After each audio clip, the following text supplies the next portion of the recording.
Coming past the 8th pole, it's Ruffian in front by 7 lengths.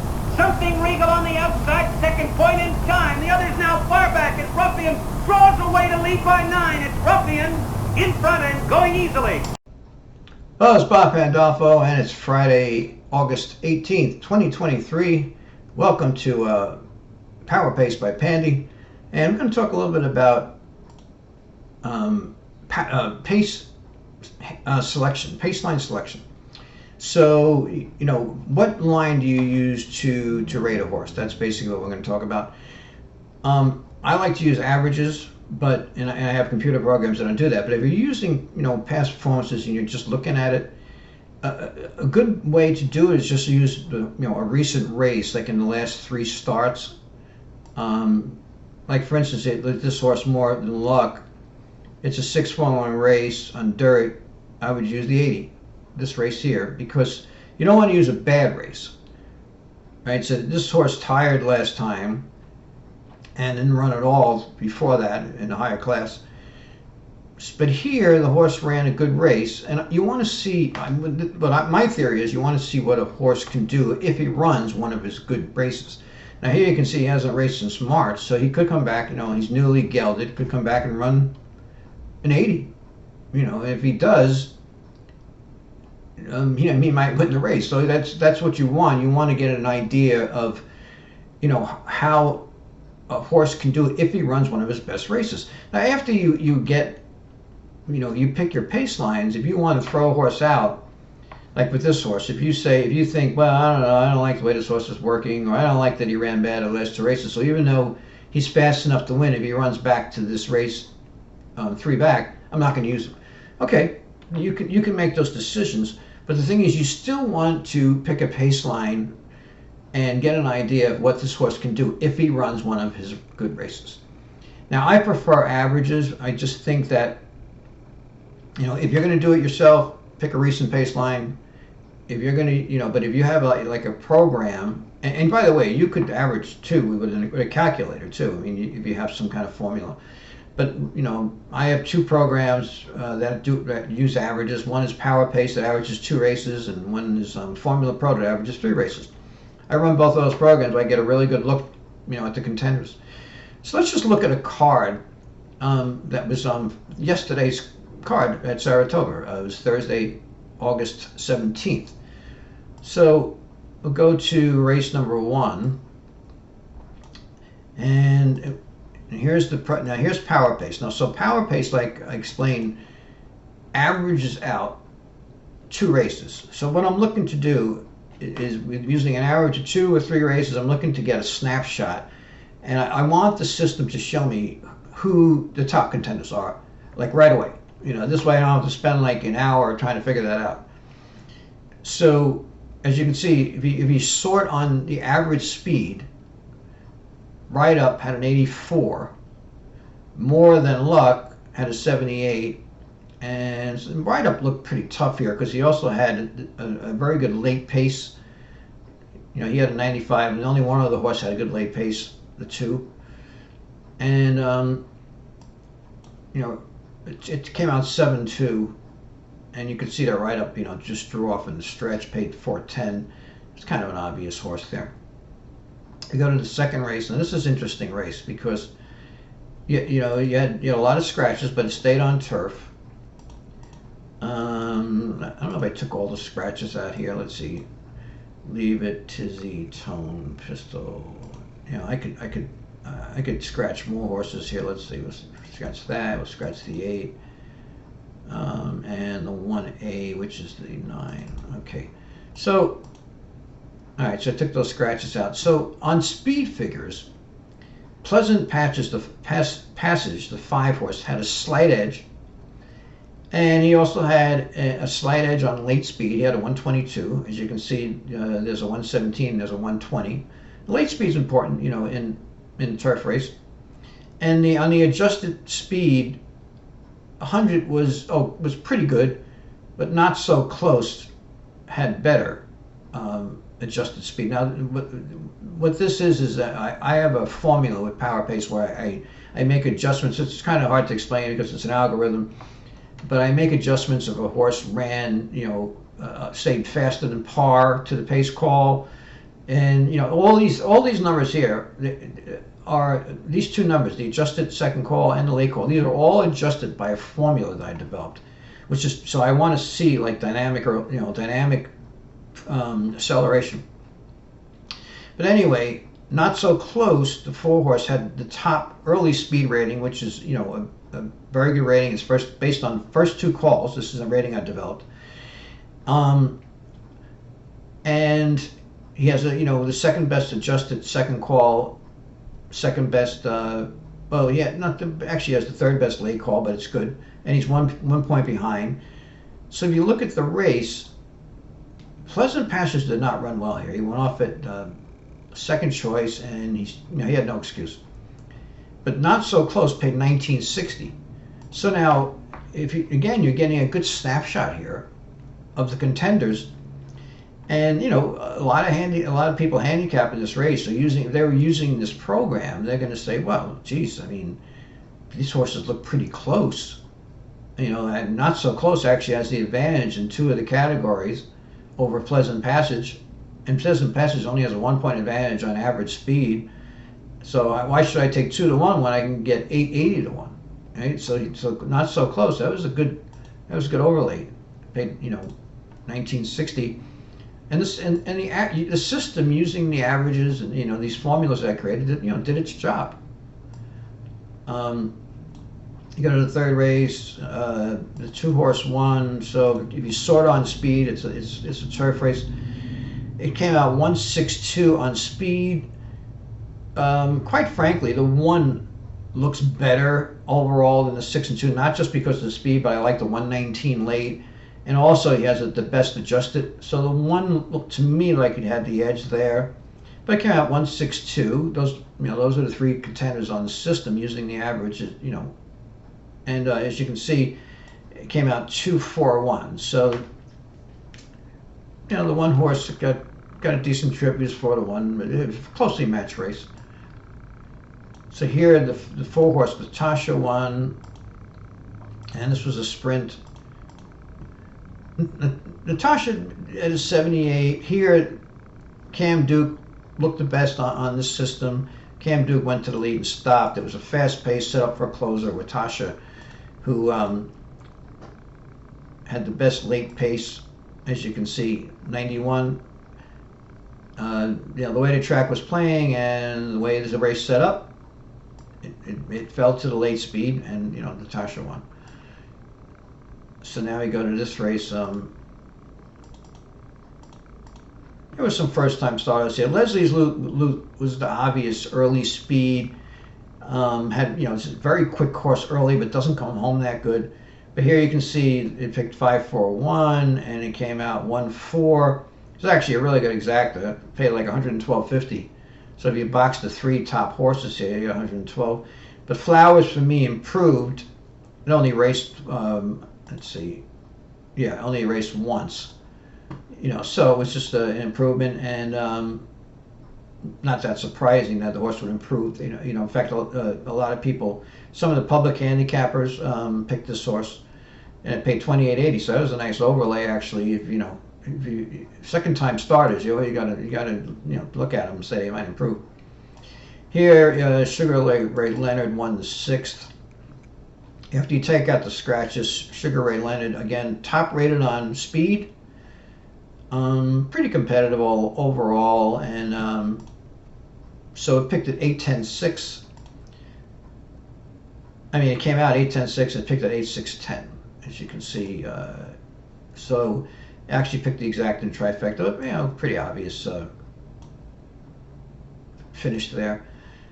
And then we go to this race. You saw it on speed, picks Tangential, and just Tangential one paid $8. Here it picks Win for Gold.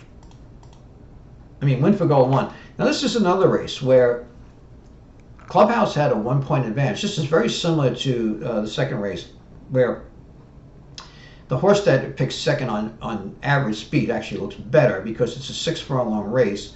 Win for Gold has a very strong early speed rating at 27. That's very high. 27 and 28 are usually like the highest. But the thing is, not only is it high, but he's got a 5 point advantage over Paceline, who you can see he puts away Paceline here.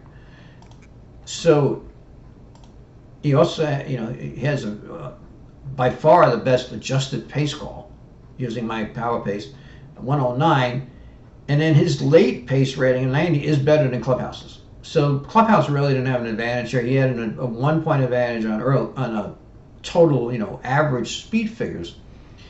But this, as you can see, this is the reason why I have these other ratings. So if you're looking at this race, you're going to, anybody who's using my systems knows how to use this. They're going to know, oh, Win for Gold is the horse to catch here, without a doubt.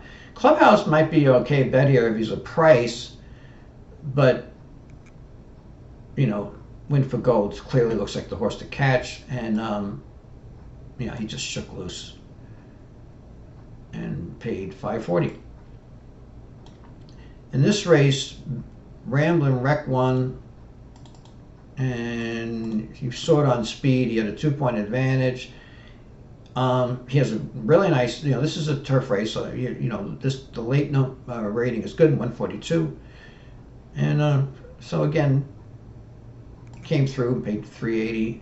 He was actually finished second, and they put him up, but he was just, he was definitely interfered with. He was pushed out like 6 pads.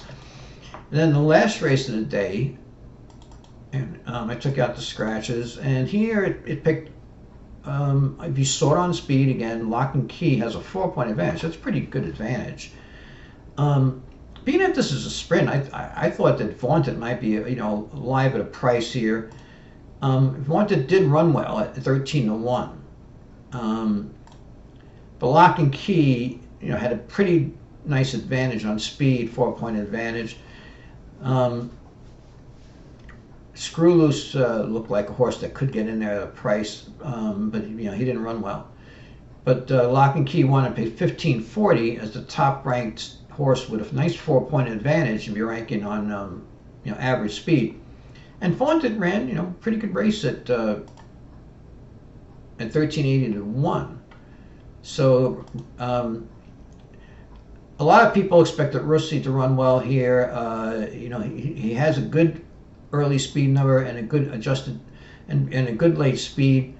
It shows a 0 here because this race was scheduled for turf and it went to the dirt, and Russi hadn't run on turf yet. So on dirt he figured to be competitive here, and he finished second. But the top ranked horse, Lock and Key, won, paid $15.40. So you can see that using averages, like in this particular card, and when it was Saratoga, it's not an easy track to handicap. It gave me, the contenders in every race, and real quick, boom, run the system. Takes like a few seconds to run, and I have the contenders. Now, of course, that's the first part of the process. The other part is figuring out how you're going to put together your combinations. If you're going to play exactas or whatever you're playing, pick threes or whatever it is. That's the whole that's the whole other part. In this particular card, there were a couple of obvious overlays. I think that people using my program probably would have bet, like Lock and Key. Why wouldn't you bet that horse? He was ranked on top. Then there, Flowers for me, second time out. He looked like a contender on the system. This was the horse I think a lot of people would have keyed in on as a good overlay because it looked like very closely matched on my program with Pleasant Passage, but the odds were, there was such a discrepancy in odds. Why bet a 2-1 shot when you can bet a 1960-1 shot? And the horses look so close together. And not so close. Actually, looked better on 3 of the ratings. On 2 of the ratings. I'm sorry. The early speed ratings. So that's how you evaluate who you want to bet. And if that was a good, that was a particularly good odds for a 5-horse field. But a couple of things I want to mention too about if you're using Pacelines. Some people get a little too focused on the last race. Sure, the last race is going to give you an idea of the horse's current form, but even that can be very misleading. It really can, because the horses just aren't machines. There's so many things that could happen, even if the horse doesn't have a bad trip. Obviously, if the horse stumbles at the gate and or gets, bounced around or blocked, or he has an outside post going 2 turns and he gets a wide trip, those are obvious toss outs. You just say, okay, he didn't run good, but geez, I mean, you got to realize, like, you got to put yourself in the situation of the horse. Like I ran races in school. I ran winter track a couple of years, and it's not that easy. So there's things that can happen during a race. Like you get knocked around, and you just don't you don't run your best that day, and you could come back in the next race and you run great. So a lot of times there are subtle reasons why a horse doesn't run well, and it's not obvious, and maybe that particular day he was on the bad part of the track, or that happens a lot. You get a track with a dead rail and the horse is stuck on the inside. I mean, there's so many different things, and say the horse comes back 3 weeks from now, and he's been racing good, then he kind of didn't race good last time. He might come back and race good again today, because whatever was bothering him 3 weeks ago, whatever reason he didn't run well, he's had 3 weeks off, to freshen up. Trainer may have found some minor little thing that was, bothering him or something. He could just step on something, the horse, and have hurt his foot a little bit and not run that well. I mean, there's a lot of different reasons. So that's why you got to be careful to put too much emphasis on the last race. Now sometimes, if a horse doesn't have any excuse and he had a real easy trip, it's hard not to kind of downgrade the horse. If he's coming back quickly, especially, like say he ran 10 days ago, and you're looking at his last performance, he was racing against horses that are very similar, and he just, had a perfect trip and he was just flat. Naturally, most of us are going to say, I don't know if he's still sharp and this and that, but when the more of a time you have in between races, the more likely the horse is going to come back to, is going to improve on that race where he was a little off his best form. If he's coming back in 6 weeks, 3 weeks, 4 weeks, 6 weeks, whatever, even 2 months, it could be like, okay, something was bothering him a little bit, but now he had a little time off to freshen up. There's a lot of little things that could have changed.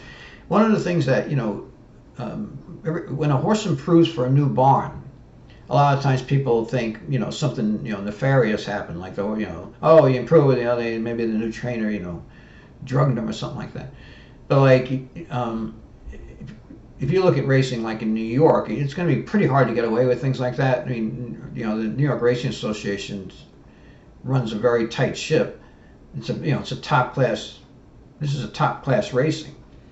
So, but the thing is, a lot of horses will improve when they change barns for reasons that, it's just the trainer figured something else. He figured something out about the horse that improved the horse.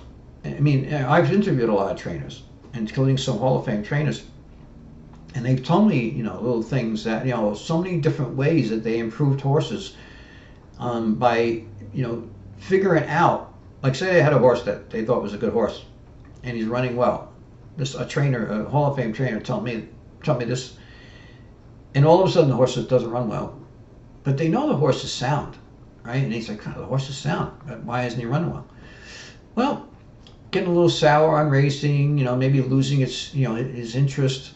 So what they do is they do something to get the horse excited again, to change his mindset. Sometimes they'll put him in closer to a mare in the barns, change barns. Sometimes they'll switch grooms. Like some male horses like a woman to groom instead of a man. Sometimes they'll turn the horse out for a while. Put him out in the field for a few days. Freshen him up. He'll come back with a better attitude. Sometimes, of course, they'll sculpt the horse and they'll find that there was something bothering the horse that they didn't realize. Sometimes it could be something that changed his shoes. I mean, there's all different. The really good trainers have not only are good at spotting these things, but sometimes they have people working for them who are good at spotting these things. Like if you look at someone like, say, like a Todd Pletcher, who's extremely successful, I guarantee you that the people working for him, because he had horses all over the country, he probably has people working for him that know just as much about training horses as he does. People that have been in the business for a long time, and they can look at a horse and they can immediately say, something's off here. And so he's going to have, somebody like him. I mean, he's a guy like Pletcher is a trainer who is extremely good at running a large organization. He's part trainer, part businessman, and he runs a tight ship. So he's got he's going to have the best people working for him, and right across the board. Picking out the horses to buy, grooming the horses, training the horses, assistant trainers, everything's going to be first class. So, these people working for him, they're going to spot things too, not only him. And so the horses, they can keep their horses in good shape and always ready to run their best races. So, a lot of it, when you run a stable like that, a large stable like Pletcher does, that's a big part of it, is his organizational skills. He went to school at the Arizona Racetrack School before he even went into a barn. And he's just a real smart guy, and he's good at, he knows what he's doing. And so that's why sometimes when you see horses improved, it's just somebody in the barn, a trainer or assistant trainer or something, spotted something and said, let's try this. Let's make a change. And so it's there's a lot of, little details behind horsemanship. But I just wanted to mention that. But anyway, thanks for listening to and watching Power Pace with Pandy. Remember to subscribe to my channel. It's free. That's why I can keep putting out these handicapping videos, and lots of luck.